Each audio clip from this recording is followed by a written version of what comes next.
Ganyan ang tao, mga kababayan. Gumawa ka ng tama, mali. Yung gumagawa ng mali, tama. Tayo naman po, hindi na tayo nagtataka sa ganyang uri ng pag-iisip kasi biblical siya po. Na sa huling mga araw daw, ganyan ang uri ng mga tao. Mas gusto nila yung mga taong masasama kaysa sa mabubuting tao. Mas gusto nila sa mali kaysa sa tama.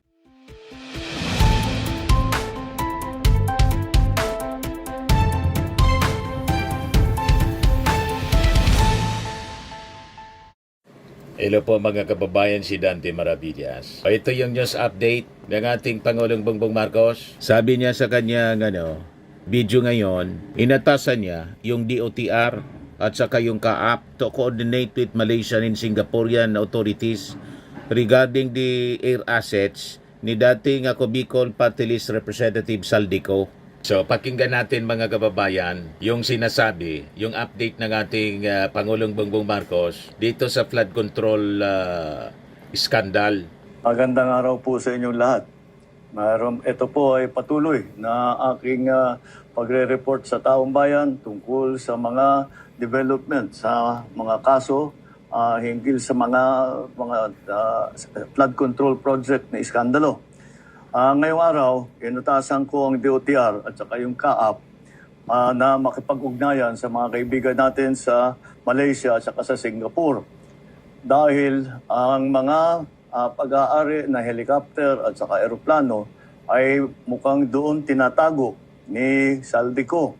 At nakarehistro po ito sa kanyang kumpanya na tinatawag ng Misbis Aviation and Development Corporation. Misibis Ngunit Corporation. nagkaroon na ng freeze order ang AMLAC, kaya lahat ng galaw at disposisyon ng mga aircraft na ito ay lalong-lalo na ngayon ay ipinagbabawal. Dahil kailangan natin ipalaman sa lahat ng mga pugante, hindi pwedeng gamitin ang mga ari-arian na galing sa kaban ng bayan na tinakaw ninyo para tumakas o umiwas sa batas. You cannot steal from Filipino people and expect to hide or fly away on your private jets. You have the money to run, but you cannot outrun the Republic of the Philippines. Kaya kayo mga pugante, umuwi na kayo. Ang payo ko sa inyo, hindi na kayo turista. Pinahabol na kayo ng batas. At isa pang development po, ngayong araw din kinonfirma ng DOJ na si Henry Alcantara ay nagbalik na ng 110 million sa gobyerno at sa loob ng 2 linggo ay magbabalik pa ng 200 milyon. This government intends to bring back every peso, every asset, every person responsible and return it to the Filipino people. Maraming salamat po. Magandang araw po sa inyo lahat. Kaya natuwa yung ating mga kababayan. I salute you. Your more strong determination to solve our problems regarding corruption. Go, go, go, PBBM. God always there for your protection. And we are here behind you to support your advocate for your country, man, and for our Pilipinas. Sabi ni Rhea, dapat lang ibalik nila kasi pera ng taong bayan yan. Salamat, President Bongbong Marcos. God protect you always. God bless you and your whole family. Good job, Mr. President. Sabi ni Noe, sabi ni Cheryl, yung ayaw kay PBBM pero lagi naman silang update dito sa FB ni PBBM. Para lang may ibati ko sa mahal na Pangulo. Ang mga keyboard warriors, pag masakit sa mata ninyo, umalis kayo dito. Pag inggit pikit, hanggang ngak-ngak lang kayo. Wala namang ebidensya. Patuloy mo lang, yan mahal na Pangulo. PBBM, we are proud of you na may Pangulo kaming katulad po ninyo. Love you and God always. And God is always with you. God bless you always and your family, PBBM. Lagi kasi mga kababayan umaatake agad-agad. Pati sa Facebook account ng ating Pangulong Bongbong Marcos, yung mga trolls ng mga Duterte. Ayan feeling hero, all around boss, utal-utal talaga pag tawadan sila.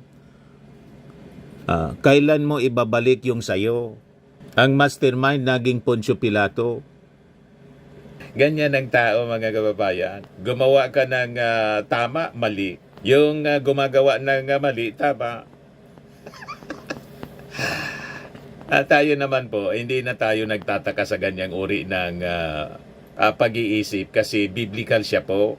Na sa huling mga araw daw, ganyan ang uri ng mga tao. Mas gusto nila yung mga taong masasama kaysa sa mabubuting tao. Mas gusto nila sa mali kaysa sa tama.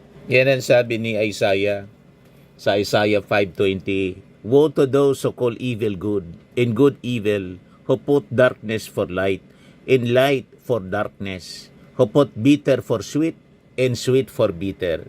Lahat baliktad po. Yung matamis, mapait sa kanila. Yung mabuti, masama sa kanila.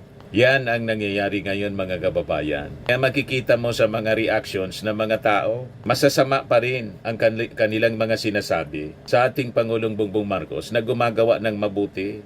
Di ba, mga kababayan? Pero marami pa rin pong natutuwa, siyempre. Saludo kami kay BBM. God bless. I trust you, our PBBM, for doing the right job. Sabi ni Jimbo, good job. Thanks more. Thanks to PBBM and administration. Si Ferrer, yung kay Insan. Patama kay Martin Romualdez. Si Martin Romualdez nga po, no adverse findings. Yung ICI, anong magagawa nilo? Ngayon walang ebidensya. Yung witness na nagtuturo kay Martin Romualdez, nagtago na kasi ayaw matanong. Yung witness ni Marcoleta na present kay Marcoleta ni Mike Defensor, nagtago na po. Si Saldico naman po, ayaw umuwi para din hindi matanong. Sige lang ang gawa ng videos. Ayusi? O ngayon, malamang malamang mga kababayan, yung business empire po ni Saldico mag-collapse. Bakit po? Yun ang dinig namin dito po. Nagsisipag-alisa na daw yung mga empleyado kasi hindi na mas sweldohan ng maayos kasi na-freeze yung mga assets niya. Mga bank accounts, assets, pati mga insurance, na-freeze mga kababayan. Nadamay yung mga empleyado. You see? At ngayon, pati yung kanyang mga air assets po, ang latest na utos ng ating Pangulo sa CAAP, mag-coordinate na sa Malaysian and Singaporean Airlines para siguro ma-recover, maibalik dito sa ating bansa. Kasi ang sabi doon itinago, mga kababayan, nakalabas na ng ating bansa. Sabi ni Mark Sala de la Cruz, mahal na Pangulo, kung may ghost project ang DPWH, meron din pong ghost student sa Region 3. Sana po mapansin ninyo kami mga private sector na eskwelahan. Kami po ay isa lamang sa mga maliliit na eskwelahang illegal na inakusahan na may ghost students without any basis or due process. We can prove that we are legal with all due respect po sa DepEd.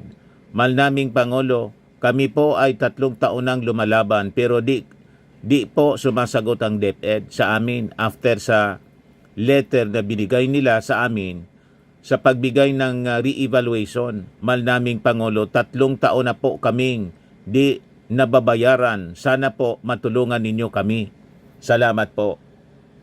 Kaya nga po, yung ating may sumbong sa Pangulo. At ngayon, nilunsad nga po ng DICT, idagdag ko na lang po ito, ang transparency portal sa lahat ng agencies ng gobyerno. Pero itong sumbong po ninyo dito, direkta sa page ng ating Pangulo, sa Facebook, lamang mapansin ito. At immediately, utos ang ating Pangulo na i-verify ito pong inyong kaso dyan sa Region 3, sa DepEd, na sinasabi ninyong ghost students.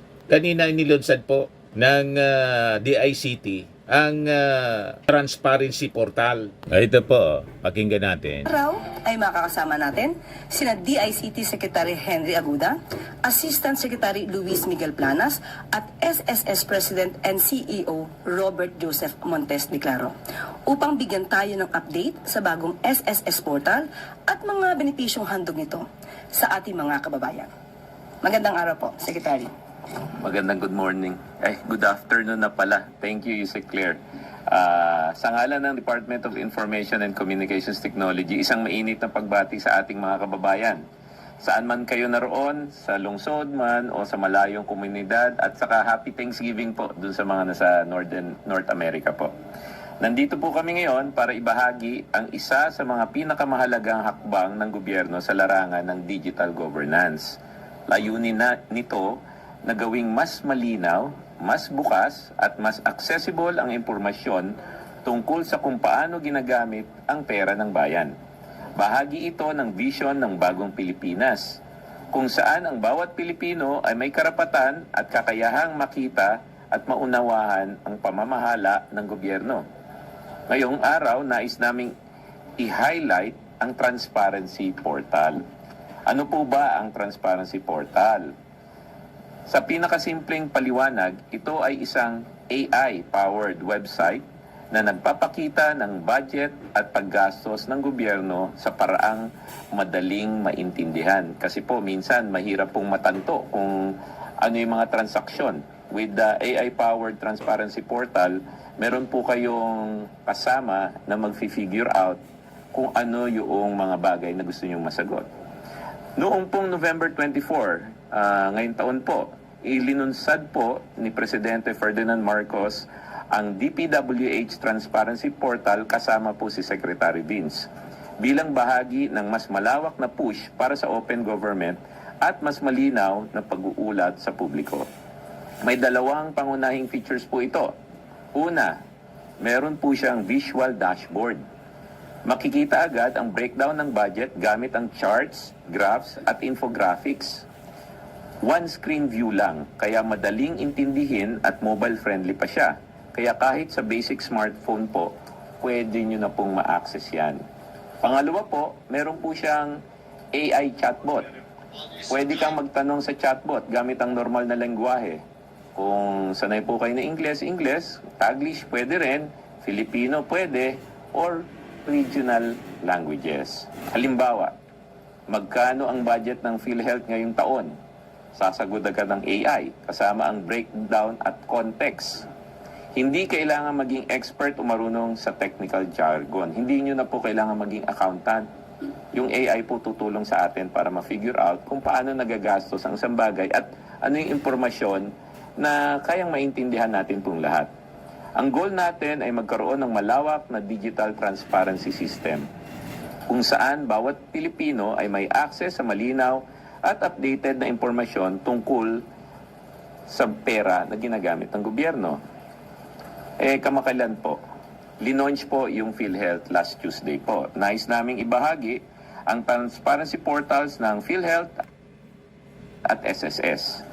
Inilunsan din po ng Pangulo to. Para sa PhilHealth Transparency Portal, live na ito at pwede nang bisitahin sa philhealth.open.gov.ph. Pwede nyo rin pumuntahan sa PhilHealth mismo or dumiretso kayo dun sa open.gov.ph. Dalawa pong website ang pwede nyo puntahan. Dito makikita ng bawat Pilipino kung gaano ginagamit ang pondo ng PhilHealth sa paraang visual, malinaw, at madaling maintindihan. Mobile friendly din po ito. Kaya kahit nasa probinsya or baryo, basta may access, kaya nyo na pong makita. Para naman po sa SSS Transparency Portal, kasama ko po si PCOJ po. Kasama natin dito mamaya si Assistant Secretary Miggy Planas at ide-demo niya po live yung SSS portal. Ngayong araw din po ito naging live. So ito po yung first time na makikita nyo rin siya.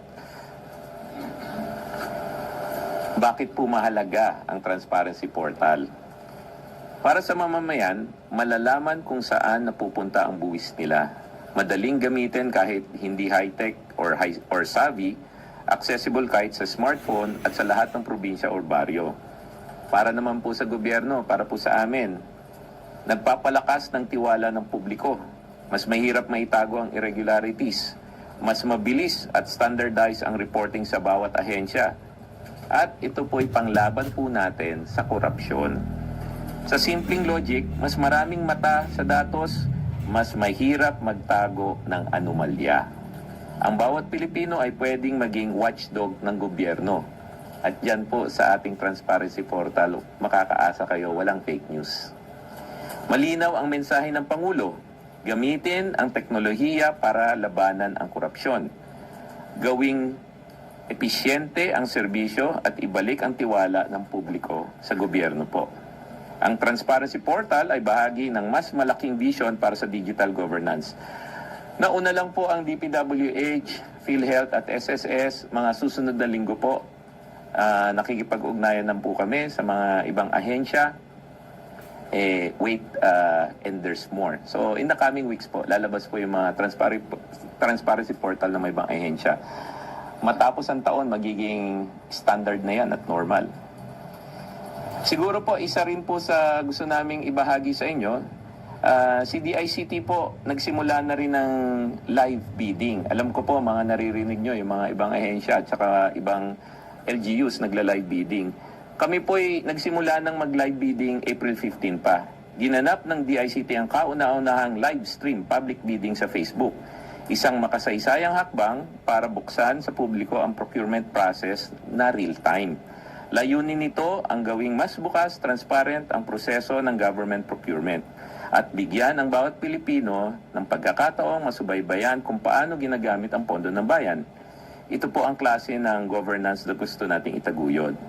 Ngayon po naman, kaya namin ina-announce yan, kung hanapin nyo po kami sa Facebook, nag-transition na po kami sa YouTube.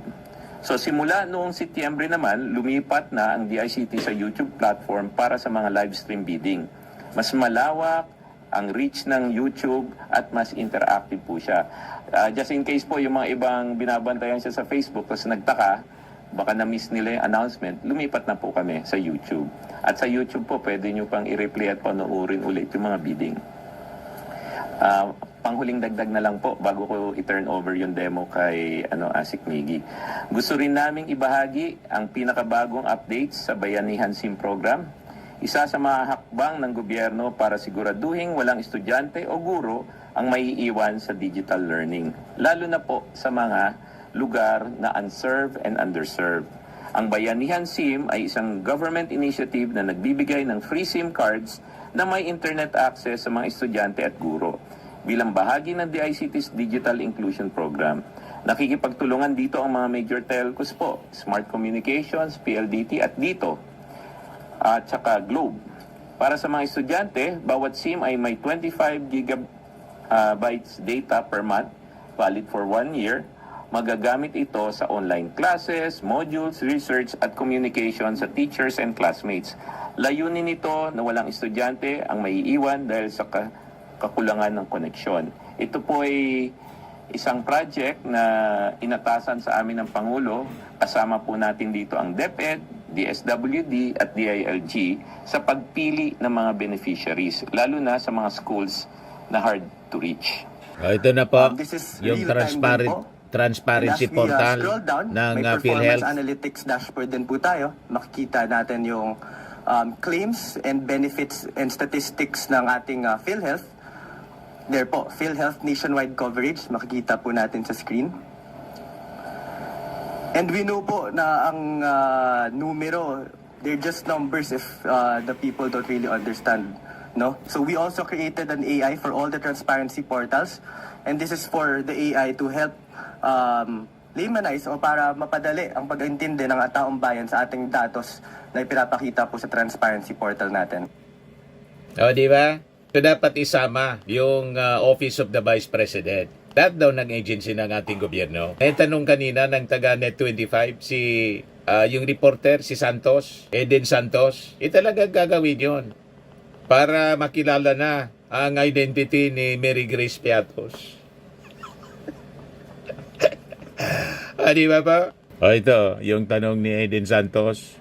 Afternoon po. Good afternoon, Kung ang Eden. goal po ng transparency portal ay maiwasan po natin yung korupsyon, ano?